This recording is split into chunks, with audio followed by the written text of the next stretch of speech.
Ici, on va regarder la sortie du fou en F5 ou G4 avant cavalier F6. Voilà, ce sont des coups assez populaires, surtout après la sortie du cavalier F6. Alors, donc, on va commencer par fou F5. Fou F5. Ici, on va transposer, on n'a pas vraiment le choix. Je veux parler des noirs. Dame B3 n'est pas forcé, mais bon, c'est une possibilité. Voilà. Ici, on va transposer dans la grande variante avec fou G2, cavalier F6, ou cavalier C3, cavalier F6. Passons à fou G4. Fou G4. Fou G2, encore une fois, cavalier F6 transpose, on verra ça plus tard. Regardons cavalier BD7 ou E6. Tec tec. Alors maintenant, c'est vrai que comme le cavalier s'est compromis en D7, on peut prendre puisque la case C6 n'est plus accessible. Et C3, on défend avec cavalier F6 ou E6. Alors cavalier F6, ça n'a pas l'air très bon parce que là, double attaque. Et cavalier C7 n'y change rien à cause de dame B5. Cavalier D4. Il y a un souci sur D5. À la place de cavalier F6, E6. Même réponse, on attaque B7, mais cette fois c'est pas une double attaque, donc c'est plus solide. Les noirs peuvent jouer dame B6 tout de suite, ou après s'être débarrassé de ce cavalier qui peut bondir, qui peut être dangereux. On va regarder cavalier, on va regarder dame B6 tout de suite. Alors, deux reprises. Celle avec le cavalier, qui permet cavalier 5, c'est l'inconvénient.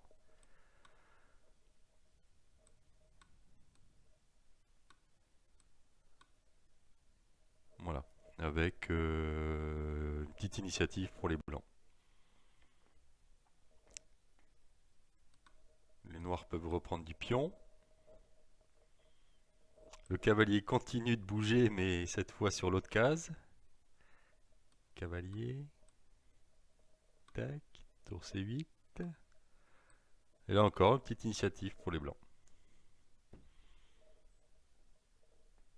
Les noirs peuvent aussi décider de se débarrasser de ce clampin en F3. En jouant ceci. Dame B6. Dame prend, cavalier B6. Coup intéressant. Cavalier B5. Toujours pareil, paire de fous, petite initiative. Et on en termine avec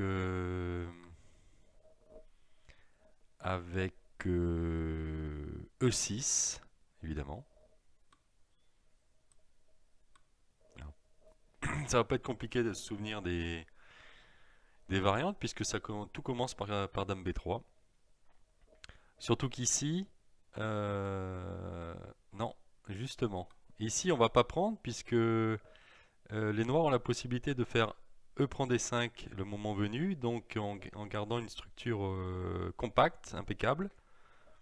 Donc l'idée de dame B3, c'était d'inciter les noirs à jouer dame B6 pour ensuite se retirer sur une case naturelle C2 et parier sur le fait que la dame en B6 n'est pas très utile. Exemple, B3, cavalier, fou D6, fou B2, petit roc D3. Alors ici, les noirs peuvent évidemment lancer leur pion au centre. On va tout de suite regarder, on va regarder d'abord A5, qui est pas mal A5, puisqu'après A4, les blancs peuvent jouer par exemple tour FC1,